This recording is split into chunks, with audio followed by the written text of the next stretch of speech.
ओम नमो भगवते वासुदेवाय। श्रीमद् भागवत महात्म्य, पहला अध्याय। देवर्षि नारद की भक्ति से भेंट। सच्चिदानंद स्वरूप भगवान श्री कृष्ण को हम नमस्कार करते हैं, जो जगत की उत्पत्ति, स्थिति और विनाश के हेतु तथा आध्यात्मिक, आधिदैविक और आधि भौतिक तीनों प्रकार के तापों का नाश करने वाले हैं। जिस समय श्री शुकदेव जी का यज्ञोपवीत संस्कार भी नहीं हुआ था तथा लौकिक वैदिक कर्मों के अनुष्ठान का अवसर भी नहीं आया था, तभी उन्हें अकेले ही संन्यास लेने के लिए घर से जाते देखकर उनके पिता व्यास जी विरह से कातर होकर पुकारने लगे, बेटा बेटा तुम कहां जा रहे हो?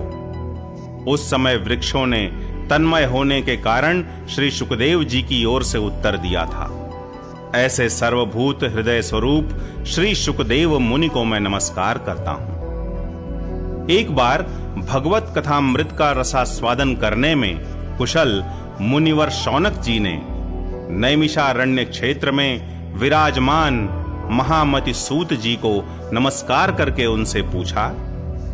शौनक जी बोले, सूत जी, आपका ज्ञान अज्ञानांधकार को नष्ट करने के लिए करोड़ों सूर्यों के समान है। आप हमारे कानों के लिए रसायन, अमृत स्वरूप सार गर्भित कथा कहिए। भक्ति, ज्ञान और वैराग्य से प्राप्त होने वाले महान विवेक की वृद्धि किस प्रकार होती है तथा वैष्णव लोग किस तरह इस माया मोह से अपना पीछा छुड़ाते हैं। इस घोर कलिकाल में जीव प्रायः आसुरी स्वभाव के हो गए हैं। विविध क्लेशों से आक्रांत इन जीवों को शुद्ध दैवी शक्ति संपन्न बनाने का सर्वश्रेष्ठ उपाय क्या है? सूत जी, आप हमें कोई ऐसा शाश्वत साधन बताइए जो सबसे अधिक कल्याणकारी तथा पवित्र करने वालों में भी पवित्र हो तथा जो भगवान श्री कृष्ण की प्राप्ति करा दे। चिंतामणि केवल लौकिक सुख दे सकती है और कल्प वृक्ष अधिक से अधिक स्वर्गीय संपत्ति दे सकता है, परंतु गुरुदेव प्रसन्न होकर भगवान का योगी दुर्लभ नित्य वैकुंठ धाम दे देते हैं। सूत जी ने कहा, शौनक जी, तुम्हारे हृदय में भगवान का प्रेम है, इसलिए मैं विचार कर तुम्हें संपूर्ण सिद्धांतों का निष्कर्ष सुनाता हूं, जो जन्म मृत्यु के भय का नाश कर देता है, जो भक्ति के प्रवाह को बढ़ाता है और भगवान श्री कृष्ण की प्रसन्नता का प्रधान कारण है। मैं तुम्हें वह साधन बतलाता हूं, उसे सावधान होकर सुनो। श्री शुकदेव जी ने कलयुग में जीवों के काल रूपी सर्प के मुख का ग्रास होने के त्रास का आत्यंतिक नाश करने के लिए श्रीमद् भागवत शास्त्र का प्रवचन किया है। मन की शुद्धि के लिए इससे बढ़कर कोई साधन नहीं है। जब मनुष्य के जन्म जन्मांतर का पुण्य उदय होता है, तभी उसे इस भागवत शास्त्र की प्राप्ति होती है। जब शुकदेव जी राजा परीक्षित को यह कथा सुनाने के लिए सभा में विराजमान हुए, तब देवता लोग उनके पास अमृत का कलश लेकर आए। देवता अपना काम बनाने में बड़े कुशल होते हैं, अतः यहां भी सबने शुकदेव मुनि को नमस्कार करके कहा, आप यह अमृत लेकर बदले में हमें कथामृत का दान दीजिए। इस प्रकार परस्पर विनिमय हो जाने पर राजा परीक्षित अमृत का पान करें और हम सब श्रीमद् भागवत रूप अमृत का पान करेंगे। इस संसार में कहां कांच और कहां महामूल्य मणि तथा कहां सुधा और कहां कथा। श्री शुकदेव जी ने उस समय देवताओं की हंसी उड़ा दी। उन्हें भक्ति शून्य कथा का अनधिकारी जानकर कथामृत का दान नहीं किया।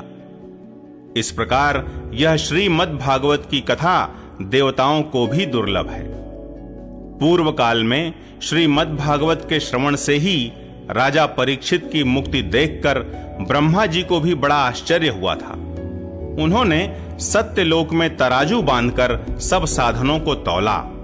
अन्य सभी साधन तौल में हल्के पड़ गए। अपने महत्व के कारण भागवत ही सबसे भारी रहा। यह देखकर सभी ऋषियों को बड़ा विस्मय हुआ। उन्होंने कलयुग में इस भगवत रूप भागवत शास्त्र को ही पढ़ने सुनने से तत्काल मोक्ष देने वाला निश्चय किया। सप्ताह विधि से श्रवण करने पर यह निश्चय ही भक्ति प्रदान करता है। पूर्व काल में इसे दया परायण सनकादि ने देवर्षि नारद को सुनाया था। यद्यपि देवर्षि ने पहले ब्रह्मा जी के मुख से इसे श्रवण कर लिया था, तथापि सप्ताह श्रवण की विधि तो उन्हें सनकादि ने ही बताई थी। शौनक जी ने पूछा, सांसारिक प्रपंच से मुक्त एवं विचरणशील नारद जी का सनकादि के साथ संयोग कहां हुआ और विधि विधान के श्रवण में उनकी प्रीति कैसे हुई? सूत जी ने कहा, अब मैं तुम्हें वह भक्ति पूर्ण कथानक सुनाता हूं जो श्री सुखदेव जी ने मुझे अपना अनन्य शिष्य जानकर एकांत में सुनाया था। एक दिन विशालापुरी में वे चारों निर्मल ऋषि सत्संग के लिए आए। वहां उन्होंने नारद जी को देखा। सनकादि ने पूछा, ब्रह्मन, आपका मुख उदास क्यों हो रहा है? आप चिंतातुर कैसे हैं? इतनी जल्दी जल्दी आप कहां जा रहे हैं और आपका आगमन कहां से हो रहा है? इस समय तो आप उस पुरुष के समान व्याकुल जान पड़ते हैं जिसका सारा धन लुट गया हो। आप जैसे आसक्ति रहित पुरुषों के लिए यह उचित नहीं है। इसका कारण बताइए। नारद जी ने कहा, मैं सर्वोत्तम लोक समझकर पृथ्वी में आया था। यहां पुष्कर, प्रयाग, काशी, गोदावरी, हरिद्वार, कुरुक्षेत्र, श्रीरंग और सेतुबंध आदि कई तीर्थों में मैं इधर उधर विचरता रहा, किंतु मुझे कहीं भी मन को संतोष देने वाली शांति नहीं मिली। इस समय अधर्म के सहायक कलयुग ने सारी पृथ्वी को पीड़ित कर रखा है। अब यहां सत्य, तप, शौच, दया, दान आदि कुछ भी नहीं है। बेचारे जीव केवल अपना पेट पालने में लगे हुए हैं। वे असत्यभाषी, आलसी, मंदबुद्धि, भाग्यहीन, उपद्रवग्रस्त हो गए हैं। जो साधु संत कहे जाते हैं वे पूरे पाखंडी हो गए हैं। देखने में तो वे विरक्त हैं, किंतु स्त्री धन आदि सभी का परिग्रह करते हैं। घरों में स्त्रियों का राज्य है। साले सलाहकार बने हुए हैं। लोभ से लोग कन्या विक्रय करते हैं और स्त्री पुरुषों में कलह मचा रहता है। महात्माओं के आश्रम, तीर्थ और नदियों पर यवनों का अधिकार हो गया है। उन दुष्टों ने बहुत से देवालय भी नष्ट कर दिए हैं। इस समय यहां न कोई योगी है, न सिद्ध है, न ज्ञानी है और न सत्कर्म करने वाला ही है। सारे साधन इस समय कलिरूप दावानल से जलकर भस्म हो गए हैं। इस कलयुग में सभी देशवासी बाजारों में अन्न बेचने लगे हैं। ब्राह्मण लोग पैसा लेकर वेद पढ़ाते हैं और स्त्रियां वेश्यावृत्ति से निर्वाह करने लगी हैं। इस तरह कलयुग के दोष देखता और पृथ्वी पर विचरता हुआ मैं यमुना जी के तट पर पहुंचा, जहां भगवान श्री कृष्ण की अनेकों लीलाएं हो चुकी हैं। मुनिवरों, सुनिए, वहां मैंने एक बड़ा आश्चर्य देखा। वहां एक युवती स्त्री खिन्न मन से बैठी थी। उसके पास दो वृद्ध पुरुष अचेत अवस्था में पड़े जोर जोर से सांस ले रहे थे। वह तरुणी उनकी सेवा करती हुई कभी उन्हें चेत कराने का प्रयत्न करती और कभी उनके आगे रोने लगती थी। वह अपने शरीर के रक्षक परमात्मा को दसों दिशाओं में देख रही थी। उसके चारों ओर सैकड़ों स्त्रियां उसे पंखा झल रही थीं और बार-बार समझाती जाती थीं। दूर से यह सब चरित्र देखकर मैं कुतूहलवश उसके पास चला गया। मुझे देखकर वह युवती खड़ी हो गई और बड़ी व्याकुल होकर कहने लगी। युवती ने कहा, अजी महात्मा जी, क्षण भर ठहर जाइए और मेरी चिंता को भी नष्ट कर दीजिए। आपका दर्शन तो संसार के सभी पापों को सर्वथा नष्ट कर देने वाला है। आपके वचनों से मेरे दुख की भी बहुत कुछ शांति हो जाएगी। मनुष्य का जब बड़ा भाग्य होता है तभी आपके दर्शन हुआ करते हैं। नारद जी कहते हैं, तब मैंने उस स्त्री से पूछा, देवी तुम कौन हो? ये दोनों पुरुष तुम्हारे क्या होते हैं और तुम्हारे पास ये कमल नयनी देवियां कौन हैं? तुम हमें विस्तार से अपने दुख का कारण बताओ। युवती ने कहा, मेरा नाम भक्ति है। ये ज्ञान और वैराग्य नामक मेरे पुत्र हैं। समय के फेर से ही ये ऐसे जर्जर हो गए हैं। ये देवियां गंगा जी आदि नदियां हैं। ये सब मेरी सेवा करने के लिए ही आई हैं। इस प्रकार साक्षात देवियों के द्वारा सेवित होने पर भी मुझे सुख शांति नहीं है। तपोधन, अब ध्यान देकर मेरा वृत्तांत सुनिए। मेरी कथा वैसे तो प्रसिद्ध है, फिर भी उसे सुनकर आप मुझे शांति प्रदान करें। मैं द्रविड़ देश में उत्पन्न हुई, कर्नाटक में बढ़ी, कहीं कहीं महाराष्ट्र में सम्मानित हुई, किंतु गुजरात में मुझको बुढ़ापे ने आ घेरा।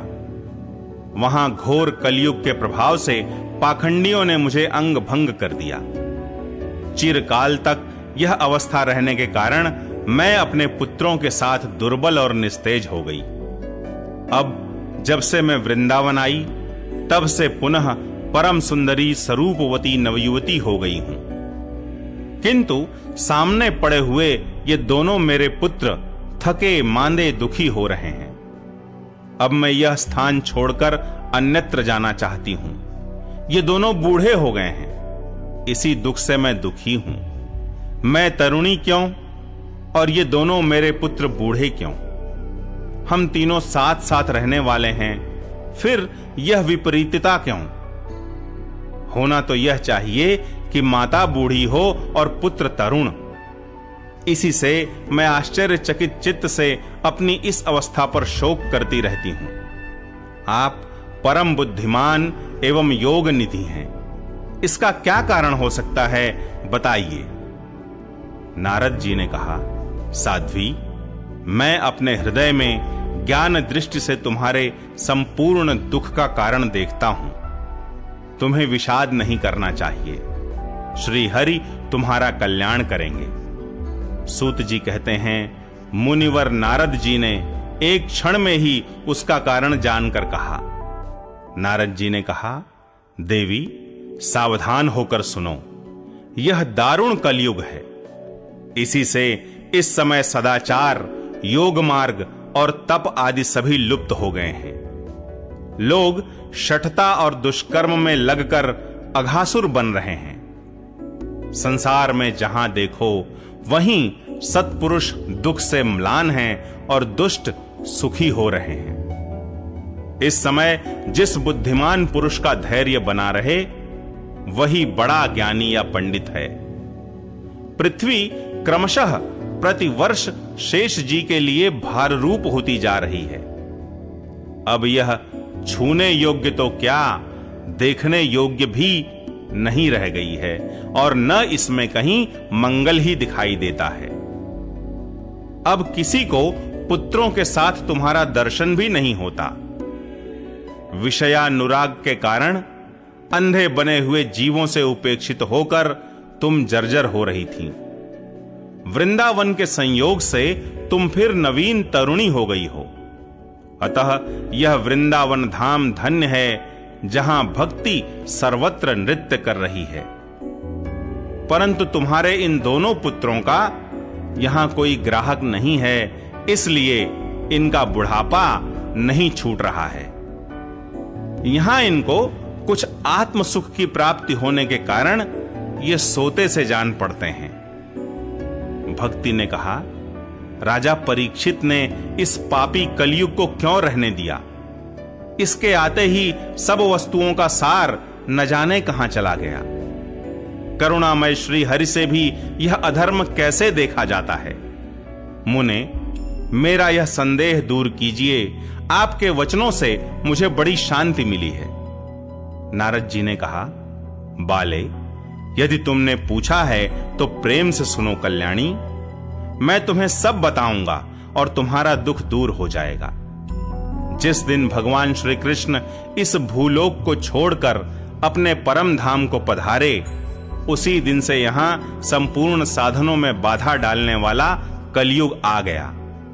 दिग्विजय के समय राजा परीक्षित की दृष्टि पड़ने पर कलयुग दीन के समान उनकी शरण में आया। भ्रमर के समान सारग्राही राजा ने यह निश्चय किया कि इसका वध मुझे नहीं करना चाहिए, क्योंकि जो फल तपस्या, योग एवं समाधि से भी नहीं मिलता, कलयुग में वही फल श्री हरि कीर्तन से ही भली भांति मिल जाता है। इस प्रकार सारहीन होने पर भी उसे इस एक ही दृष्टि से सार युक्त देखकर उन्होंने कलयुग में उत्पन्न होने वाले जीवों के सुख के लिए ही इसे रहने दिया था। इस समय लोगों के कुकर्म में प्रवृत्त होने के कारण सभी वस्तुओं का सार निकल गया है और पृथ्वी के सारे पदार्थ बीजहीन भूसी के समान हो गए हैं। ब्राह्मण केवल अन्न धनादि के लोभवश घर घर एवं जन जन को भागवत की कथा सुनाने लगे हैं, इसलिए कथा का सार चला गया। तीर्थों में नाना प्रकार के अत्यंत घोर कर्म करने वाले नास्तिक और नारकी पुरुष भी रहने लगे हैं, इसलिए तीर्थों का भी प्रभाव जाता रहा। जिनका चित्त निरंतर काम, क्रोध, महान लोभ और तृष्णा से तपता रहता है, वे भी तपस्या का ढोंग करने लगे हैं, इसलिए तप का भी सार निकल गया। मन पर काबू न होने के कारण तथा लोभ, दंभ और पाखंड का आश्रय लेने के कारण एवं शास्त्र का अभ्यास न करने से ध्यान योग का फल मिट गया। पंडितों की यह दशा है कि वे अपनी स्त्रियों के साथ भैंसों की तरह रमण करते हैं। उनमें संतान पैदा करने की ही कुशलता पाई जाती है। मुक्ति साधन में वे सर्वथा अकुशल हैं। संप्रदायानुसार प्राप्त हुई वैष्णवता भी कहीं देखने में नहीं आती। इस प्रकार जगह जगह सभी वस्तुओं का सार लुप्त हो गया है। यह तो इस युग का स्वभाव ही है, इसमें किसी का दोष नहीं है। इसी से पुंडरीकाक्ष भगवान बहुत समीप रहते हुए भी यह सब सह रहे हैं। सूत जी कहते हैं, शौनक जी, इस प्रकार देवर्षि नारद के वचन सुनकर भक्ति को बड़ा आश्चर्य हुआ। फिर उसने जो कुछ कहा उसे सुनिए। भक्ति ने कहा, देवर्षे, आप धन्य हैं। मेरा बड़ा सौभाग्य था जो आपका समागम हुआ। संसार में साधुओं का दर्शन ही समस्त सिद्धियों का परम कारण है। आपका केवल एक बार का उपदेश धारण करके कयाधु कुमार प्रहलाद ने माया पर विजय प्राप्त कर ली थी। ध्रुव ने भी आपकी कृपा से ही ध्रुव पद प्राप्त किया था। आप सर्व मंगलमय और साक्षात श्री ब्रह्मा जी के पुत्र हैं। मैं आपको नमस्कार करती हूं।